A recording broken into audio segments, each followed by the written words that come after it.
Hey, Pastor Steve Waldron. I hope you're having a great day or night in Jesus.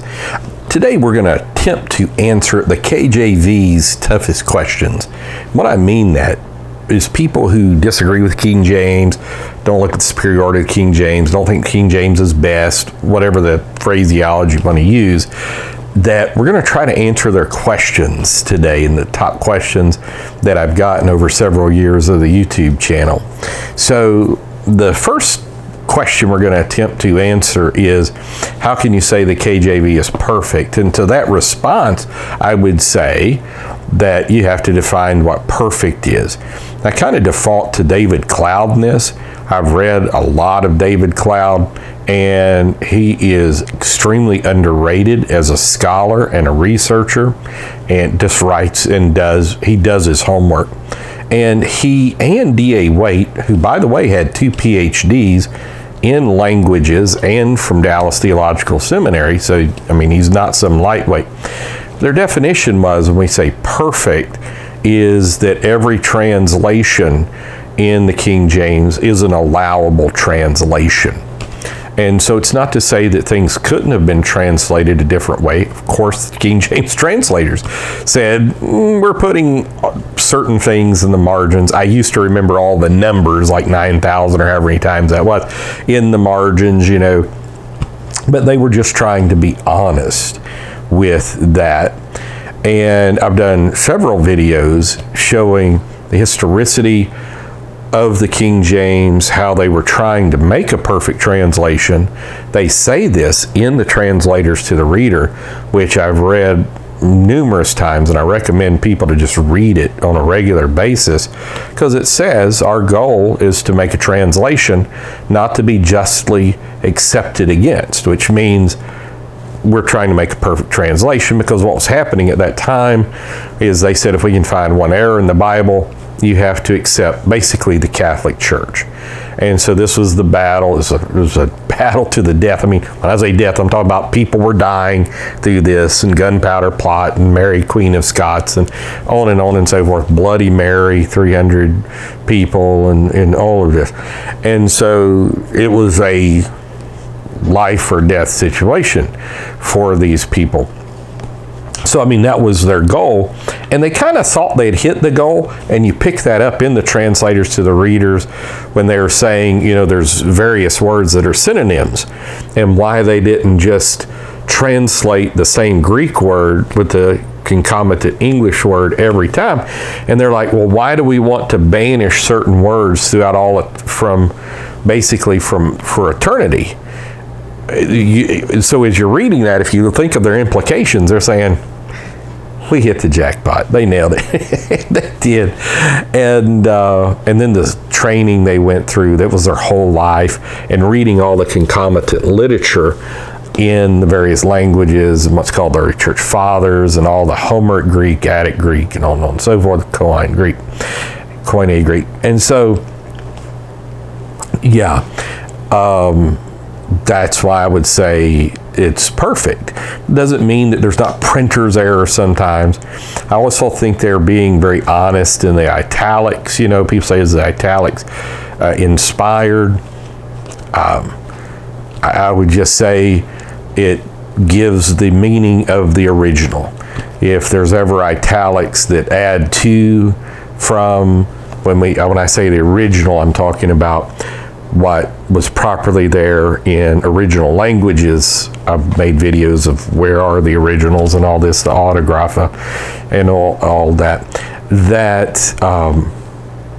But I would say they did not overstep their bounds in that. Like New King James, in my opinion, does in 1 Corinthians 7 especially, the burning in lust, you know, instead of leaving it burning, whether it's in hell or in lust in a particular situation, on and so forth. And so here's another thing that I quickly realized when I first got on this dog hunting back 40 years ago, or however long it was, that people would say, well, what about this verse? What about that verse? What about that verse? And so you go down various rabbit trails. You go through your Bauer, Arndt, Gingrich, Dankers, and various lexicon of Hebrew and Greek and your Logos Bible softwares and all of this, trying to look for allowable translations and perfect translations and how this one translates, where did they come up with this, and on and so forth. You quickly realize there's 31,102 verses in the King James Version of the Bible. There's about 789,256 words or so in the King James Version of the Bible, and people will contest almost all of them, verses and words, and you just don't have enough of a lifetime. You know, you might could do a sampling, but you just don't have a lifetime, because it's always whataboutism. Somebody engages you in a 3-week internet battle on, is it strain out a gnat or strain at a gnat? And so even if finally you convince them the King James Version is correct, they're like, what about? So I tend to kind of argue more in generalities, and the incredible learning of the King James translators, what was happening in the day, how the process it went through, that the surprise would have been if there was an error in the King James Bible. Because, and I'm not talking about printer's errors. We know in the original 1611 there was actually printer's errors, multiple. But I'm talking about actual translational errors, because it went through so many learned hands and so many different times it did, that it was a perfect Bible. It was. So I tend to argue more in generalities, because if you ever get bogged down in the whataboutisms, you can spend your life, instead of sharing the gospel of Jesus with people, you know, into the whataboutisms. So, you know, why would you say King James is perfect? You know, that's obviously a difficult question. Another one is it's written in archaic English, it's written in ancient English, Elizabethan English, on and so forth. And people that say that would fail to understand that the pillars of our English language are the King James Bible and the works of Shakespeare. And so, and the ETH and the these and the thous and the ye's and the you's are actually Greek Hebrew terms indicating singular plural, and have nothing to do with ancient English. And the ETH would have many times a continuation onto it. It's a continuing act. And so again, this would be something that's communicative of the original languages. I've done videos and hat tips to like D.A. Waite Jr., I think it is, of showing the readability of the King James Version. Rudolph Flesch, Why Johnny Can't Read. It's an example of very easy prose. Alter from Harvard University and the Harvard Guide to the Bible, who says that the King James Version, as all Reformation Bibles are just transparent from the originals. And it was actually through Tyndale bringing Hebrew and Greek to life, because Paleo-Hebrew gave rise to Greek and Greek gave rise to English. And so then Tyndale translated in such a way that wasn't Middle English, the language of Chaucer and even the Wycliffe Bible, but he said, I'm going to translate directly from Hebrew and Greek, and even if it's not proper Middle English, it will be proper biblical understanding. And there was such a pent-up, since the Bible had been illegal by and large in England and people dying for it for centuries, that there was such a pent-up demand for it that it would become the English language, which it did. So Tyndale marks the beginning of modern English. And the King James Bible would give rise, they call it early modern English. King James Bible would be modern English. And so it's not difficult to read, and you do need to be prayerful, and you do need to understand kind of things you're reading, and that all Bibles are going to have certain things. You know, there's certain place names and certain people names, like Maher-Shalal-Hashbaz. It's going to be Maher-Shalal-Hashbaz in regards to what you're reading. And Lawrence Vance has done an incredible job showing archaic language in the most popular modern versions that they maintained many times kind of for no reason, just like palanquins instead of a chariot or something like that, that they made it deliberately harder. And that's not even going. King James translators were into, the Catholic Bibles having certain things because they felt like they were trying to obscure the language. They were just trying to bring the originals to life and to communicate that into the minds of the English people. The bit about chapters and verse divisions, Robert Stephanus, and that's kind of a hoax there, that he did a verse every time his horse went into a hole, stepped in a hole. He did the verse divisions that we still use for Plato to this day. He was a brilliant editor and linguist and printer.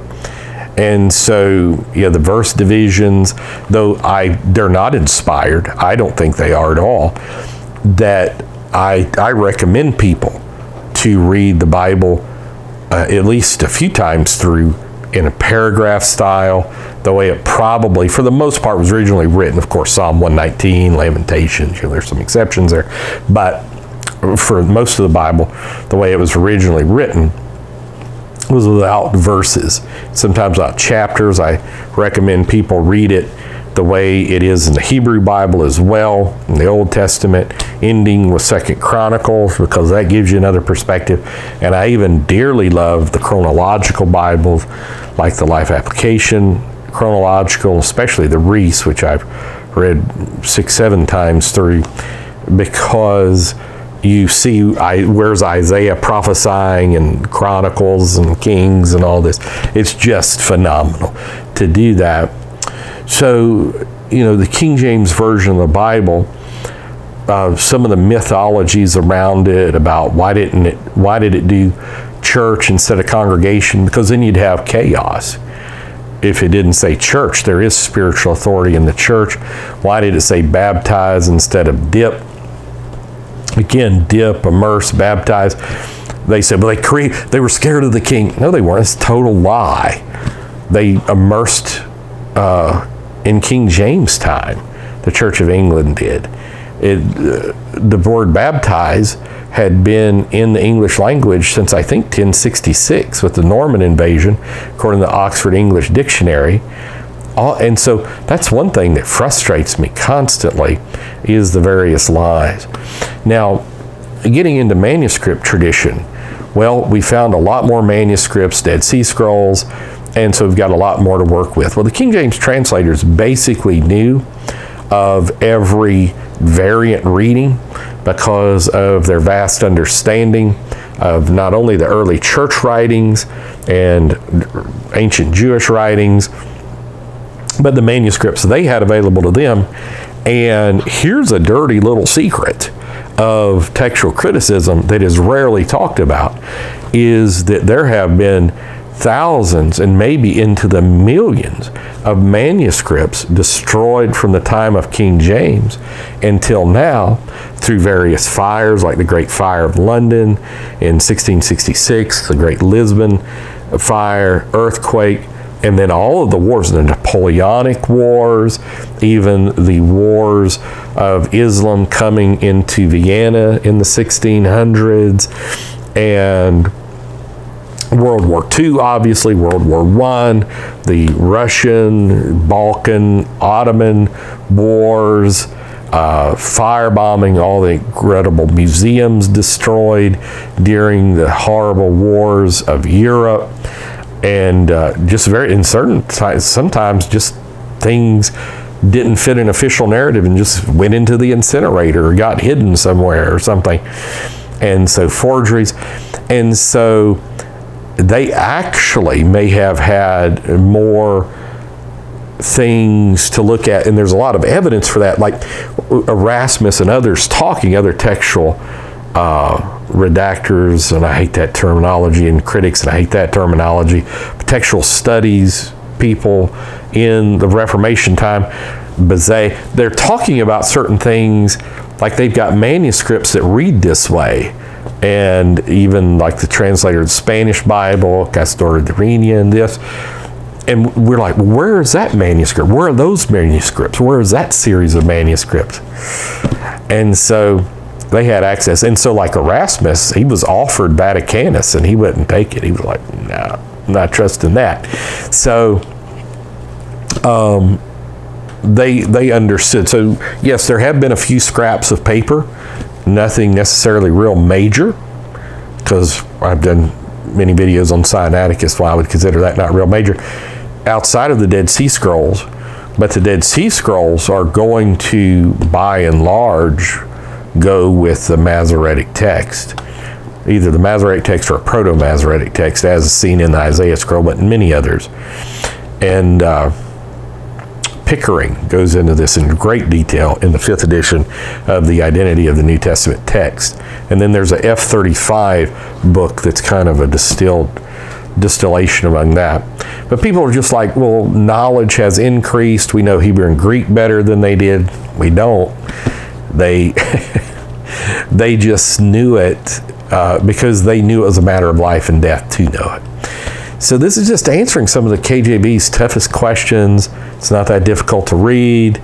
Many of the things that are considered to be difficult to read are really just making the originals transparent, making the English accurate, which is not done in any modern translation, basically, unless you go into like KJV ER or something, where thee, thou, thine is singular, ye, you, your is plural, thine, O Lord, is the glory. It's singular. It's one God.